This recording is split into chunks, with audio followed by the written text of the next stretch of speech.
किसी भी जीव से घृणा मत करें, बल्कि भगवान की सृष्टि जानकर सबको प्रणाम करें। सिय राम मैं सब जग जानी, करहूं प्रणाम जोर जुग पानी।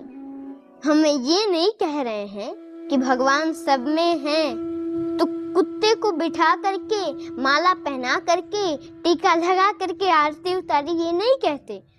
हम तो ये कह रहे हैं कि दया करिए और सबको प्रणाम करिए, किसी को बुरा मत कहिए। क्योंकि तुलसीदास जी लिख रहे थे जब, तो लिखे सिय राम मैं सब जग जानी, करहूं प्रणाम जोरी जुग पानी। तब तक उन्हें कोई काम आ गया, निकल पड़े।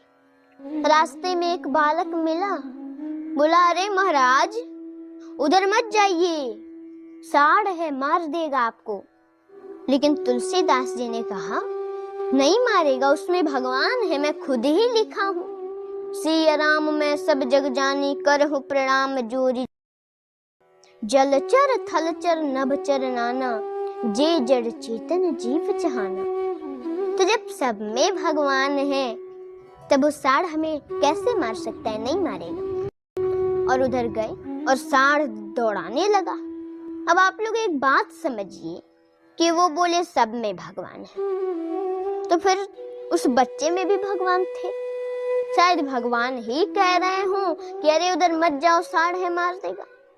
बच्चे की भी बात माननी चाहिए थी उन्हें, पर नहीं माने गए। इसलिए कहने का मतलब ये है, प्रणाम सबको करें, किसी का मजाक न बनाएं और किसी की मजबूरी का फायदा न उठाएं, तो भगवान अवश्य कृपा करेंगे। और छठवीं बात कि अपने माता पिता का अपमान मत करें, क्योंकि जो माता पिता को नहीं मानता ना और उनको कष्ट पहुंचाता है, कष्ट देता है, उस पर भगवान कभी कृपा नहीं करते। आपको नहीं मालूम है ना, माँ हमें 9 महीना तक गर्भ में लेकर के ढोती है, इतना कष्ट सहती है।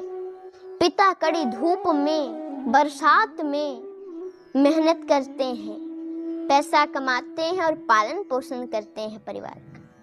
और वही बालक बड़ा होके माता पिता को वृद्धाश्रम में भेज देता है।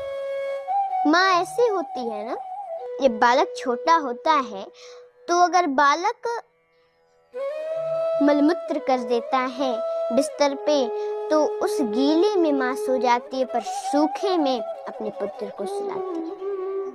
माता पिता के ऋण को कभी कोई चुका नहीं सकता। अनुष्का पाठक जी ने आज की इस राम कथा में यह कितनी सुंदर बात बताई कि प्रभु राम का अंश समझकर किसी भी प्राणी को कोई कष्ट नहीं देना चाहिए। यदि आप किसी भी जीव को मन, वाणी अथवा कर्म से किसी भी प्रकार का कष्ट देते हैं, तो उसका दंड आपको अवश्य भोगना पड़ेगा। अतः प्रभु श्री राम का यह रूप आपको सदा स्मृत रहे और पृथ्वी के हर प्राणियों से उतने ही स्नेह करें जितना आप अपनी शरीर से करते हैं। जय श्री राम।